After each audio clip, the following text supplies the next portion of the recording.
The following is intended only for mature audiences. Discretion advised.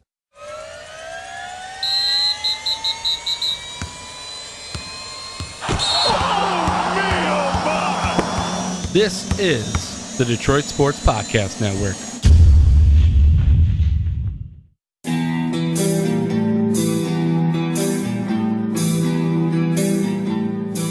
Now your host of DR2M, the Jock. Well, I'm an idiot. And Double J. Oh, there's not enough liquor and therapy in the world to undo that. Oh, I touched my mother's dildo. Welcome to another episode of DR2M. All right, boys and girls, I've got some good news and some bad news. I'm going to give you the bad news first because that's generally how I like to take it. I like the bad news first, and then we can sit there and move on to everything that's good and wonderful in this world. Bad news is episode 13, which this is. Lucky number 13, maybe unlucky number 13. This will be the final episode of DR2M. Aww. It's due to some circumstances that are unprecedented, but I don't think necessarily unexpected. All that being said, I do want to take this time to thank all of you who have downloaded this podcast, who have listened for the last 13 weeks. I want to thank you for the feedback. I want to thank you for clicking the subscribe button for the Detroit Sports Podcast Network. I want to thank you for listening. This podcast was near and dear to my heart. It was a lot of fun. It was a way for me to sit there and try to expand on some of the skills and the talents that I have. I was able to sit there and take over a first chair and take over a lead of this podcast, which was something I was a little bit uncomfortable with to start. Also, it allowed me the opportunity to sit there and produce this podcast from front to back, the pre-show all the way through to what you hear when you download this. So it gave me the ability to sit there and mix sound, put different things together, really expand my creativity and try to reach out to a different audience. So this was a lot of fun for me. Thank all of you again for downloading and for listening to this. It was a lot of fun. It was a lot of hard work. I was able to sit down with a buddy of mine, and for 13 weeks we sat there and we put out some pretty good stuff. I mean, the listenership shows it, so I know we're doing some good things, and I think that was awesome. I was also able to take that same buddy who I don't think really realized how difficult putting a good podcast together is, and kind of showed him the way. It was a lot of fun. It was great. So I thank all of you for downloading. I thank all of you for listening and inviting us in. I know that there has been some recent criticism of this show. Some people say we speak sports a little bit too much on this podcast. Well, this is a sports network. This entire podcasting platform is designed and built around Detroit sports.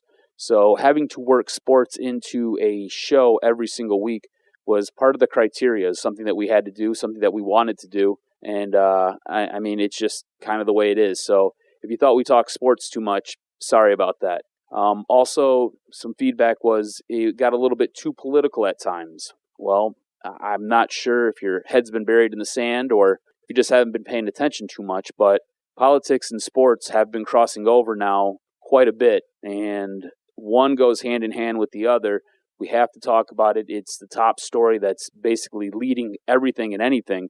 I mean, you can click on just about any website, turn on the TV, and everybody's talking about sports and politics. They go hand in hand, so we had to talk about them. And if it made you feel uncomfortable, sorry about that. If it made you feel uncomfortable, it's probably a good thing that you had to listen to it, because that way you could take a look at yourself and try to figure out why you're feeling uncomfortable. All of that being said, I've got some good news for you. We're going to sit there. We're going to do one more podcast. We're going to do this one right here. When I say we, I mean me. I'm going to give you one more before we close the book on what DR2M is. And we're going to sit there. We're going to talk about a couple different things. LaVar Ball's back in the news, making a whole bunch of waves. He might be a trendsetter here, so we're going to kind of take a look at that. Also, we've got Ric Flair. He's been in the headlines lately as well, so we're going to discuss some of the things that are coming out about Ric Flair. But I want to start this podcast off first speaking about Jay Cutler and why he is the greatest of all time. All right? So if you sat there and you tuned into Sunday's game where the Dolphins were trying to run the Wildcat formation. They were over in London taking on the Saints. They had the early morning game. They lined up in the Wildcat formation. If you're not familiar with what the Wildcat formation is, it's basically where you put a running back in as your quarterback, and he either decides to run or to pass the ball. It was hot and it was popular probably about 5 to 7 years ago. Now, basically, defenses know what's going on. Almost 90% of the time, it's going to be a run. They snuff it out. It's done. It's over with. You move on with your life. But Jay Cutler lines up, and he's basically in a wide receiver position. He's if you're looking at your screen for the Saints game and the Dolphins game on Fox, he was lined up at the bottom of your screen. And when I say lined up, I essentially mean he was just standing there, not doing anything else, just standing, hands on his hips, looking totally disinterested. His body language basically screamed that of what I sit there and convey when I'm trying to get through a grocery store. And I've got one item, and I'm in the U-Scan, and I've got 7 old people in front of me, and they've got like 15 items, and it's a 12-item or less line. And I just want to pull my hair out, and I want to scream. When I seen this video, I was watching the game, but I sat there. I had missed this play. I think I got up, went and used the bathroom or something. I have no idea. Anyways, I had missed this play. When I had seen this video, I died laughing. It was hilarious. So funny. I sit there and I see Jay Cutler lined up just standing there and just looking totally disinterested. And you know all those awesome Facebook memes of Jay Cutler either smoking a cigarette or Jay Cutler just looking totally disinterested during a press conference, or basically anytime you see Jay Cutler. Like, I have no idea how he's married to Kristen Cavallari. I mean, like, she's smoking hot and this guy just looks like a dope. I just don't get it. But yeah, it's so funny. You got to find it. It's the New Orleans Saints game versus the Miami Dolphins. He was really selling his role here. I mean, honestly, it was unbelievable. And then the Twitter fallout from this was incredible as well. Barstool Big Cat, Wildcat Jay Cutler is a GOAT. Like, he just basically said what I was saying right there. Just calls it out, like, because the guy's just not interested in playing at all. Mike Freeman of the NFL, Cutler on the Wildcat play, hands on his hips, not moving. It's the most Cutlerian thing of all time. Robert Flores, even during a football game, Jay Cutler's body language suggests sitting in a doctor's waiting room. Jessica Semtina, I, for one, am shocked that Jay Cutler put in the minimum amount of effort at something. Mike Tanner, Jay Cutler's Wildcat body language was like that of the vice principal walking in on a food fight. It's unbelievable. Unbelievable. This is what the audio sound like. To the penalty, first down at 20. Wildcat formation now. Check this out. Cutler lines up at the bottom of your screen. They're going to snap it to a guy. Cutler didn't move once during that entire play. Just stood there. Didn't move one time. Just stood there. The defensive back, I think, was surprised. He didn't know what to do with himself. It was unbelievable. Jay Cutler, greatest of all time. Does it amaze anybody that nobody wanted him to start the season? It took an injury to sit there and get him on the Miami Dolphins. Doesn't shock me in the least. Love Jay Cutler. All right, guys, let's step out. We're going to take our first break. We're going to come back. We're going to talk about LaVar Ball doing big things again, opening his mouth and doing some crazy stuff. So we're going to take a look at LaVar Ball possibly being a trendsetter. All right, guys, I want to thank you for listening to this podcast. Thank you for downloading this. If you like what you're hearing and you love Detroit sports, you're going to want to check out the Detroit Sports Podcast Network. You can find us at www.detroitsportspodcast.com. Monday through Thursday now, we've got shows that come out and cover your Detroit sports teams. You like Lions? We got Lions. You like your Red Wings? Hey, hockey season's right around the corner. You like the Pistons? Hey, we got the Pistons covered too. Tiger baseball just wrapped up. Vito does a great show. He'll tell you about how awful the Tigers are and who their next manager is going to be. So you're going to want to check that out and download at DetroitSportsPodcast.com. Here comes the money. Here we go. Money talk. Here comes the money. Money, money, money. Dollar, dollar. Dollar, dollar. Ching, ching, bling, bling, got the chatter. You ain't talking money, then your talking don't matter. Ching, ching, bling, bling, patent pockets. Take the dollar, dollar, can a damn soul stop it. All right, and welcome back. So, LaVar Ball making news earlier this week. LaVar Ball came out and said that he's going to pull LaMelo out of high school. LaMelo's a student over in Chino Hills. He's a basketball player. He's a junior right now, so he's got 2 years left of schooling. And LaVar Ball says, you're not going to school anymore. I'm not going to have you pulling up in your Lamborghini and parking that thing outside of Chino Hills High School. You're not going to school. You already are committed to play at UCLA. You don't need to go play. I'm going to train you. We're going to train for the next 2 years. I'm going to get you to be the best basketball player ever. You don't need to go play over there. And really and truly what all this stems from is LaVar Ball does not like the new coach. LaVar Ball does not want to play ball with the new Chino Hills High School basketball coach. So he's going to pull him out of school. He's going to sit there and he's going to homeschool him. And then they're going to sit there and they're basically going to train every single day. Ramona Shelburne was one of the first to break this story. She's of ESPN. On her Twitter, just spoke to LaVar Ball on why he's pulling his youngest son out of high school and homeschooling him. LaVar Ball went on to say, therefore, I'm going to homeschool him and make him the best basketball player ever. It's a new coach, and I don't like him one bit. He's on track for UCLA, but he doesn't have to be dealing with those knuckleheads. I'm not letting them mess with his head anymore. You can put that on the principal and the coach over there. That coach has his own frame of mind on how he wants to play and who he picks in their team. Okay, y'all got all that going on. Let's see how you do without my tutelage. Without me training those players at my house, it seems like anybody who's training over here, that coach don't want him in that team.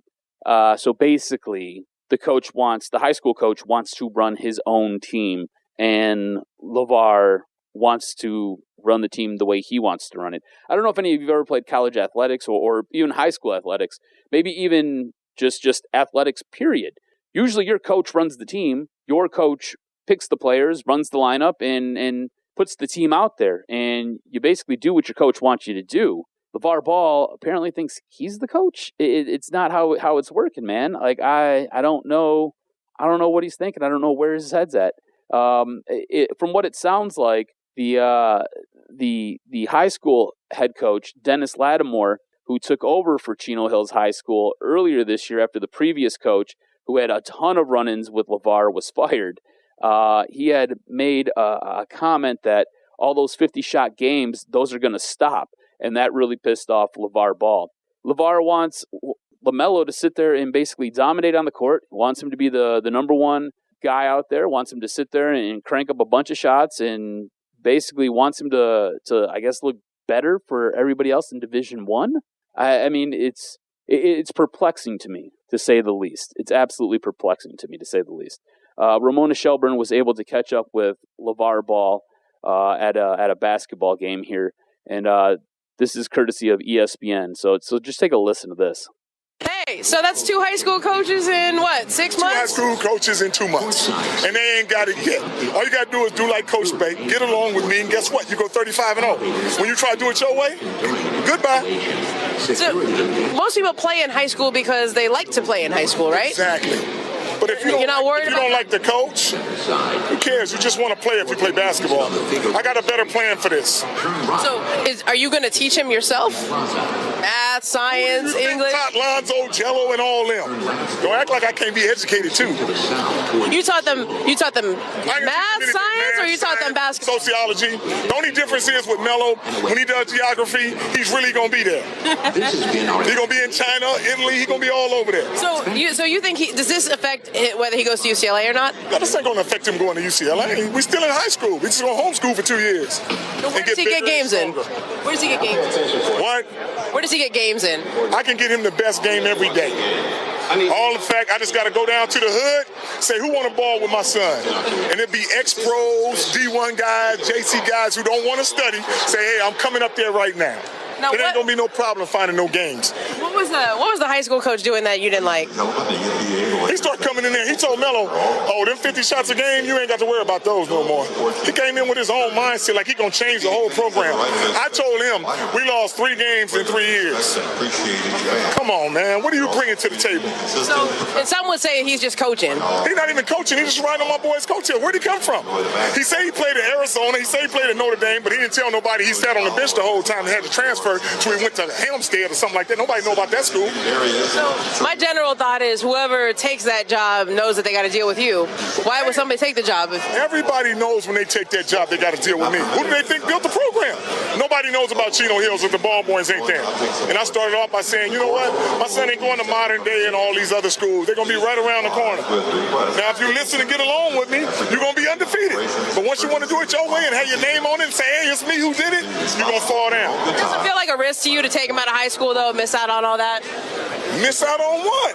Going to the prom, hanging with your friends. He can do that without going to school. All you got to do is walk down the street. They're going to hang with him anyway. And there you have LaVar Ball. He's an interesting character for sure. You know what? He's out of his mind, but he might not be all that crazy. I'm not 100% sure. I think he might be able to do something here. I mean, the way he's talking, right? A lot of successful people have been homeschooled. So the education part, I'm not so concerned about. But your 16-year-old son who's a junior in high school, who you're counting on getting to a D1 program to play basketball and be effective. You are not going to have him in that structured routine that he would get if he was in high school. So then when he goes to college, how does that translate? What happens there? How does that work? It's going to be a learning curve for LaMelo then. This is one of those things too where he's now not playing basketball, I guess, at an extremely high level. You're going to go down to the park and you're going to sit there and you're going to play with the dudes who are sitting there running street ball games. I mean, I don't know if that's going to necessarily correlate and make him a better all-around player. I think if he sits there and he gets into a program, it's structured, you know what you're doing, and you can take direction from your coach, I think that makes you a better player in the long run. All that being said, LaVar has done a lot of really good things. I mean, let's just look at what he's done, right? Basically started his own shoe company, doing great things there, right? Got Lonzo to the Lakers. Nobody believed he was going to go to the Lakers, got him to the Lakers, right? LiAngelo is playing at UCLA. LaMelo's already committed to playing at UCLA. So it would seem and it would appear that he's got his ducks in a row. It's going to be interesting to see what happens over the course of the next 2 years. If LaMelo can sit there and make that jump and play in high school. It's also going to be interesting to see what happens because LaMelo does have his own shoe. So is he going to violate NCAA rules? We know the NCAA is extremely crooked, as we sat there and we established last week when we were sitting there talking about what was going on with the FBI probe into the NCAA. So it's going to be interesting to see how this all translates and what all happens going forward with LaMelo, what's going to happen with LaVar. In the end, what may actually end up happening is LiAngelo and LaMelo and probably LaVar are all going to end up working for Lonzo. I mean, he's already in the league. He looks like he's a talent. So if he can sit there and he skyrockets to the moon, these other guys, I mean, look, it takes an incredible athlete to make it to the NBA. Not sure if LiAngelo or LaMelo are going to be able to do it. It'll be interesting to see what happens. I think the story deserves some eyeballs to stay on it and to watch. It'll be interesting. We'll see what happens. All right, let's take a quick TO here. We're going to come back. We're going to wrap this show up talking about some Ric Flair stories. He's been in the news lately. There's a 30 for 30 coming out. So we're going to sit there. We're going to take a quick little look here at some stories involving Ric Flair. All right, guys. If you love social media, I've got the site for you. You're going to want to follow at Detroit Podcast on Twitter and on Facebook. At Detroit Podcast is the home of the Detroit Sports Podcast Network, sitting there passing out information before it happens, getting you updated on games, and on top of all that, it's just a really fun follow. All kinds of interactive quizzes and questionnaires, and always looking for your opinion and your feedback. So if you're looking for somebody to be interactive with and you want to talk to somebody on Twitter or on Facebook, just sit there and reach out to us at Detroit Podcast on Twitter and the Detroit Sports Podcast on Facebook.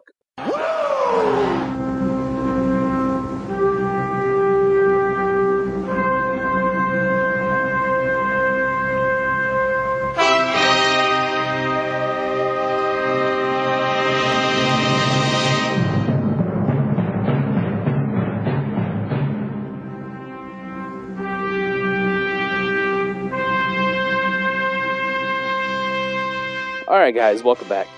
So the Natcccccha Boy was making headlines last week, and this was something we were going to talk about on our show last week, but ended up getting bumped because the FBI broke all kinds of crazy news, and we had to sit there and kind of do some quick shuffling of the show to sit there and kind of touch on that a little bit. But ESPN's 30 for 30 that'll be coming out November 7th. In this documentary, the 16-time champion and WWE Hall of Famer Ric Flair claims to have slept with over 10,000 women, which means that if he started humping at the age of 15, he'd have slayed 188 women a year, or a little bit over 3.5 a week. So Flair also famously referred to his penis as Space Mountain. Girls, I'm going to be available anywhere you see my name on the marquee, and you can ride Space Mountain all night long for Eno. If you're 18 years old or over. Woo!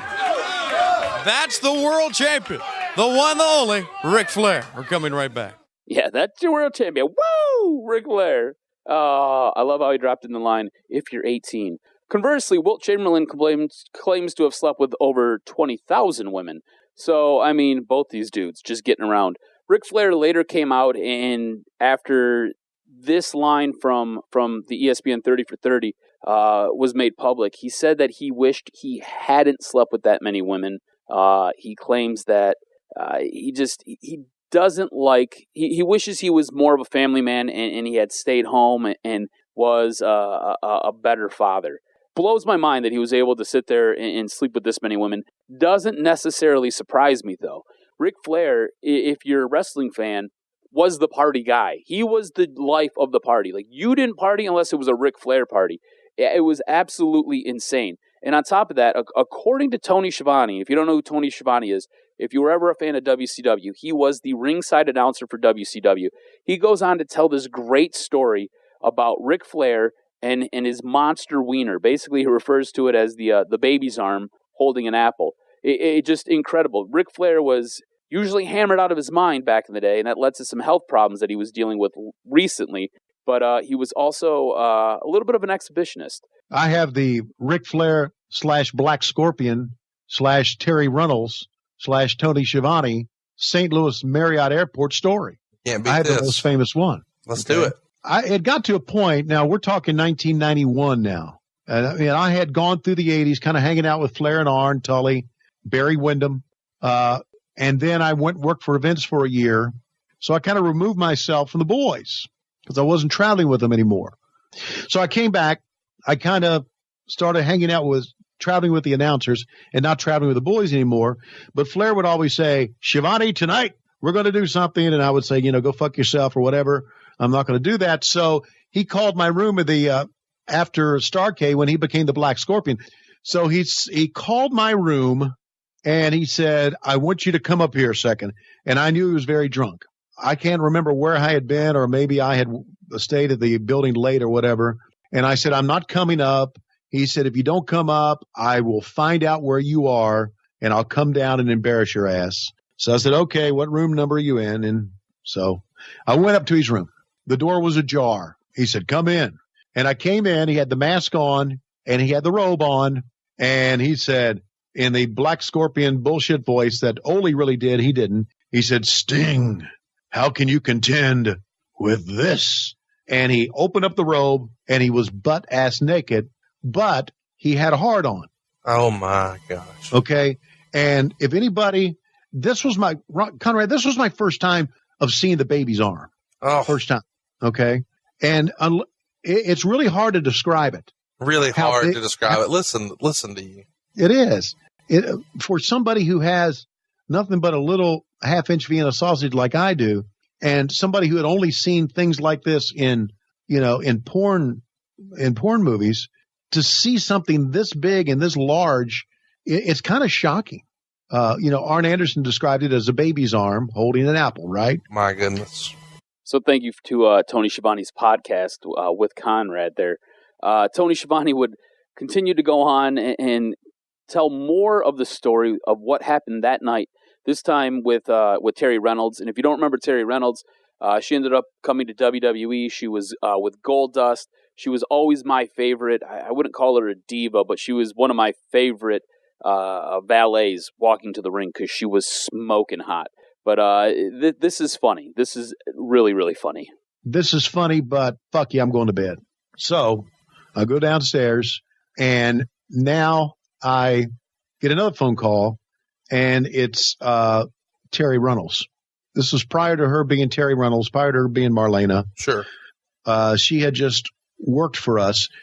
And I think maybe this was during the Alexander York years, maybe. She's Terry Boatwright here, right? Terry Boatwright here, right.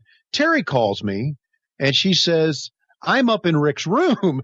And I said, what the fuck are you doing in Rick's room?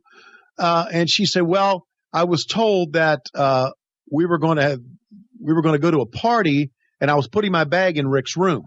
I said, okay, whatever. She said, Rick's not here, but he's got a couple of friends here from Charlotte, and they're worried about him. And I said, he's drunk beyond belief. She said, I know. And I said, last time I saw him, he had the robe and the mask on, but he was butt naked. And she said, well, he doesn't have the robe and the mask on anymore, but he's butt naked, and he's running around the Marriott naked. So Ric Flair ends up running around the Marriott, hammered out of his mind, and butt naked. Ends up running into a security guard who ends up letting him back into his room. But that was kind of how Ric Flair lived. He was wild. He was crazy. And in the end, all that drinking and all of that ended up catching up to Ric Flair. And he ends up going on Dan Le Batard's show and just kind of gives an update on his health and kind of where he's at now. 10 days of life support. It'll wake you up, man. Wow. Well, what happened, Rick? I'm glad I'm getting a chance to explain this with you guys. I just drank too much. But the problem is that when I started in the business in 1972, we drove 3,000 miles a week. We drank beer, rode down the road, threw the cans out the windows, all the stuff. No cops. I mean, it was just a way of life. And then pretty soon it was drinking the beer and then getting in the hotel and then drinking the liquor. And then not to be confused with the two, I never drank before I worked. And that was like, even when we did double shots, I wouldn't even have a beer if I had to wrestle twice the same day in between matches. But, after a couple hour Broadway, which are hour-long matches, you can imagine what I tied myself onto after that. So getting ready for the next day. And I just did it. I just became a way of life. Never confused the two.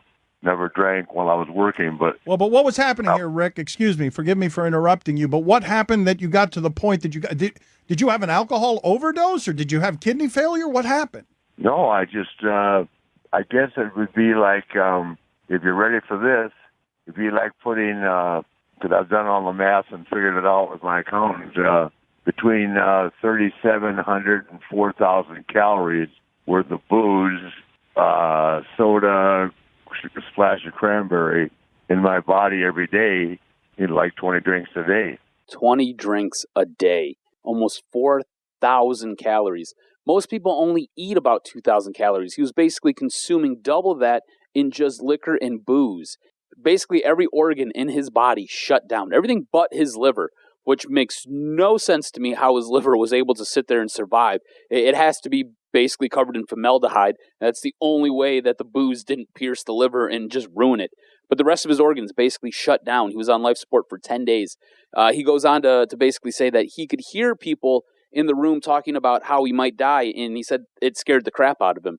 Scared him to death almost, because he couldn't speak, he couldn't verbalize anything, but he could hear everything that was going on. And if you listen to Ric Flair there, it doesn't sound like the same Ric Flair. I mean, Ric Flair always kind of had a little bit of a lisp, and he always kind of had his own. It sounded a little bit weird. In this, he sounds like he's pretty beat up. He sounds pretty bad. He's going through physical therapy right now. He's going through some other types of therapy as well. But it sounds like he's on his way to a recovery. I mean, you got to remember, this guy's like 70 some odd years old, and for him to be able to withstand and survive that, it's amazing. It really is amazing. I mean, Ric Flair, one of the greatest of all times. Unbelievable that was able to sit there and pull through basically being on his deathbed for 10 days. And all because he sat there and he drank like an animal, because when he was younger, he would party like an animal. Just blows my mind. I can't wait for the ESPN 30 for 30 that's going to be coming out November 7th on ESPN. I'm definitely going to have that saved to the DVR. I'll be watching that I'm super pumped up for it. Ric Flair was always one of my favorite. Look, you can go on Facebook. You can find an awesome Ric Flair meme just about everywhere and anywhere. When I was a kid, probably when you were a kid too, you'd sit there and you'd wrestle with your buddies, or you'd sit there, you walk up to somebody, you give them a knife-edge chop, and you'd yell "woo" in their face. It was just one of those things you did. So Ric Flair is one of the greatest of all time, and the fact that he's still alive and kicking is outstanding. All right, guys, that's going to wrap up this podcast. This is episode 13. This will be the final episode of DR2M. Again, I want to thank you for downloading. I want to thank you for sitting there, coming along on this journey with me and with Jay. Sorry Jay wasn't here today. He had some issues, couldn't make it. So I do want to thank you, though. And look, maybe we'll be doing something in the future here. Not real sure. I got to get some things figured out myself.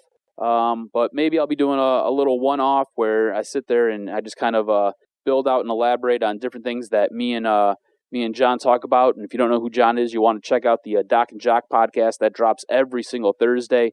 I haven't missed a beat for 217 episodes. So check that out. It's always a good show. It's always fun. It's always entertaining. But again, thank you guys. We'll see you when we see you. Bada boom! Realest guys in the room. Sure, there's some guys who would like to lay dick in you. You know, it happens often. Yeah. And I want you to be fucking hard. Learning is hard. Are you idiots still even here?